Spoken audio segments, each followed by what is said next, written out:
let's talk about this painting.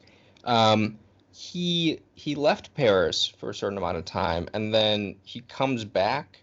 Mhm. At what point did he start working on Demoiselles d'Avignon? Well, it's the timeline is somewhat iffy. It probably in the latter part of 1906. So he's been back in Paris for his fourth time, the time that it finally sticks, and he's able to make, he moves into the Bateau Lavoir in Montmartre and is able to he's beginning to make a career for himself and, have enough money to keep body and soul together. So he's been in Paris a couple of years. And he's spent a summer, a very productive summer in the remote village in the Pyrenees called Gozel. And then he comes back and he begins to conceive of this sort of what is going to be his magnum opus. I mean, one of the interesting things about, just to go off on a bit of a tangent, the sort of way Please, that Picasso, tangents welcome. the way that Picasso tended to work is he'd do a lot of very, he'd sort of mull things over. He'd produce a lot of things, some of which were pretty, half baked or junky. Or I mean, he was enormously prolific, but then he would tend to work himself up through a course of a year or two to this culminating point, and then he would step back and create this sort of, self-conscious masterpiece. And you can see this in the blue period when he painted La Vie, or the rose period where he painted the family of saltimbanques. And Guernica is another case. But Les Demoiselles d'Avignon sort of is the culmination of a couple of years of sort of working through some ideas. And he deliberately sets out to make a masterpiece, and you can tell that because of the amount of effort he put into it. I mean, Picasso is often an incredibly slapdash, spontaneous artist, just sort of churning stuff out. But here he's working, he buys himself this fine canvas, which he rarely did, and stretches it very carefully. He starts working in these notebooks. There are 16 notebooks in all of sketches and ideas that he's working through. So this is not like some, an accidental masterpiece, but something he really said, okay, this is going to be a summing up of a new way of making art. And he set about this very deliberately. So So through the last months of 1906 and the early months of 1907, the period in which he worked. And another sign of how important this was is he had Gertrude and Leo Stein provide him a second studio, so he wouldn't have to be, surrounded by his mistress and all his friends calling. He could sort of work in private and sort of keep this from the rest of the world. interesting that for some reason the first thought that occurs to me is I heard this reference may not resonate very much with you, but it does with me. Kid Cudi had a great album that came out after he had done a few so-so, and the first rule he had was no one else is in the studio. Get all the people out partying and the girls, just get them away and just let me be alone. And like I think that's got to be important for an artist to not have to just be able to concentrate.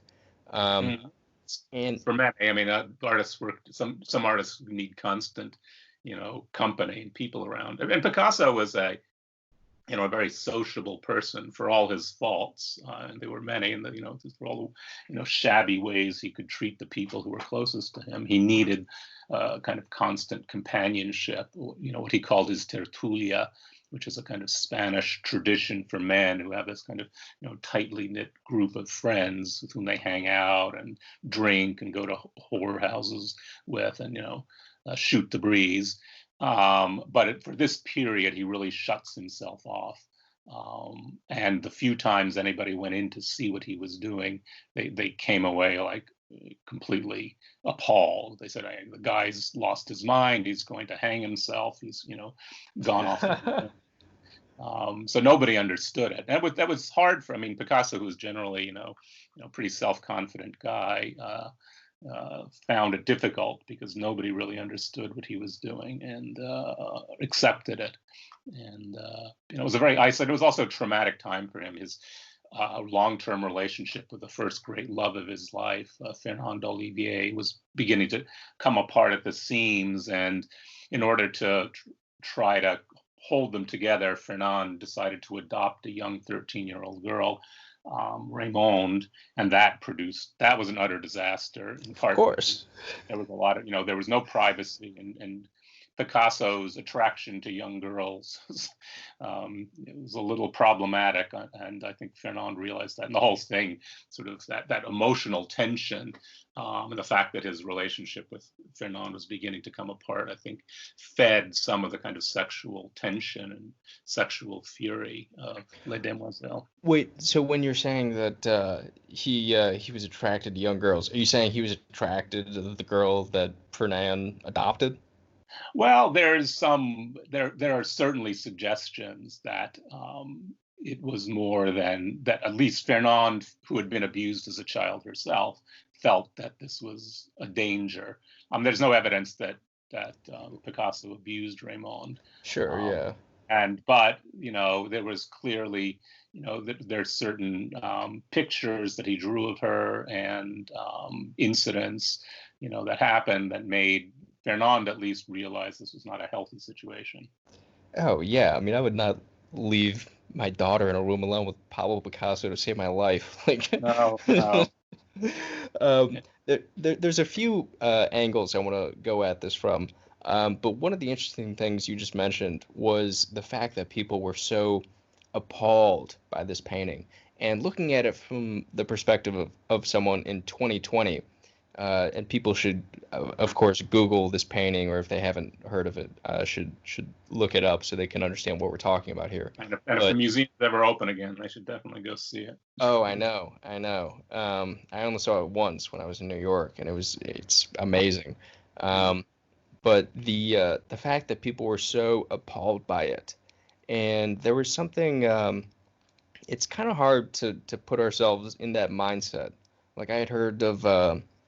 People talked about when Stravinsky first displayed or first performed The Rite of Spring, which Yeah. is a nice piece of classical music that people should listen to. But apparently, at the time when it was premiered, people literally picked up their chairs and threw them at the orchestra.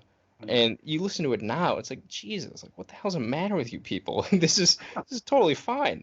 Well, And I mean, it is and it is. I mean, I think with both with Les Demoiselles d'Avignon and with Rites of Spring, um, there is a kind of aggressiveness to them. I think if you're sort of, particularly if you sit around and listen to, Offenbach or something, some, tuneful contemporary, and and then think about, sort of sympathetically sort of think what that kind of those aggressive rhythms and pounding, uh, beat, how it must have seemed at the time. right. It does have a, it does have. I mean, obviously, we're much less. We're pretty much shock proof these days, or at That's what I least was gonna say. It's hard to imagine art that shocks people. What about this painting was like shocking? I think I think they're on two levels. Well, at least two I can sort of think of off the top of my head. I mean, one is its sheer aggression. I mean, it's not a painting, that tries to get you to like it. I mean, it's a picture of five whores, sort of staring at you aggressively. It's not the most sexual painting ever made by any means. I mean, people, you compare it to some of the stuff that was accepted in academic circles, these erotic pictures of Venus floating on the waves, and very sexy, sensual things. I mean, Les Demoiselles d'Avignon is not at all like that. I mean, there's nudity, but the nudity is so stylized that it's not, I don't think anybody, thinks like this is pornography, but it is so aggressive and in your face. And these whores stare right out at you. They don't sort of blush demurely.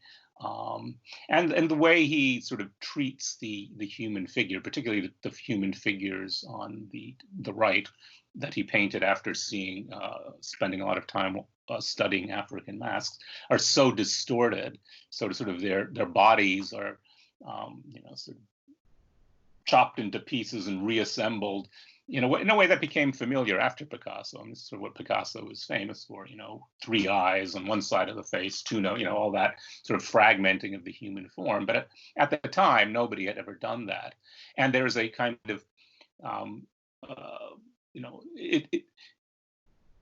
that contributes to that sense of kind of fury, of anger, and if you study the evolution of the painting, the painting originally, the way Picasso conceived it, was a kind of allegory of sex and death. Originally, there was going to be a medical student in there carrying a skull, which is a traditional, what they call a memento mori, which is a traditional symbol in painting that says, oh, you're in the midst of life, but death is around the corner. It's a call to repentance, to get rid of your sensual life and dedicate yourself to God. So this idea of disease and death, so it was originally meant to be a kind of allegory of the kind of wages of sin, and Picasso himself felt this very acutely, since he had himself almost certainly acquired venereal disease early on in life. So it was a topic that was close to his heart, and his own misogyny, his own sort of womanizing, but also his fear of women. All of this comes through very much, and he uses that kind of fragmentation of form, that kind of choppy, jagged form to convey that sense of anxiety, of fear, of loathing, and so the radical extent to which he was willing to distort not only the human form, but that's even the very notion of three dimensions in space, in order to convey a kind of sense of sexual anxiety, I think made this a kind of just a very difficult painting to assimilate. Picasso once said, you really have to be a masochist to like my art. And I think there's that, this is the painting that really sort of sums that up. And another line he once used is, my painting is a sum of all destructions. And that kind of destructive, nihilistic quality to the painting was also, something entirely new, at least told in this particular kind of language.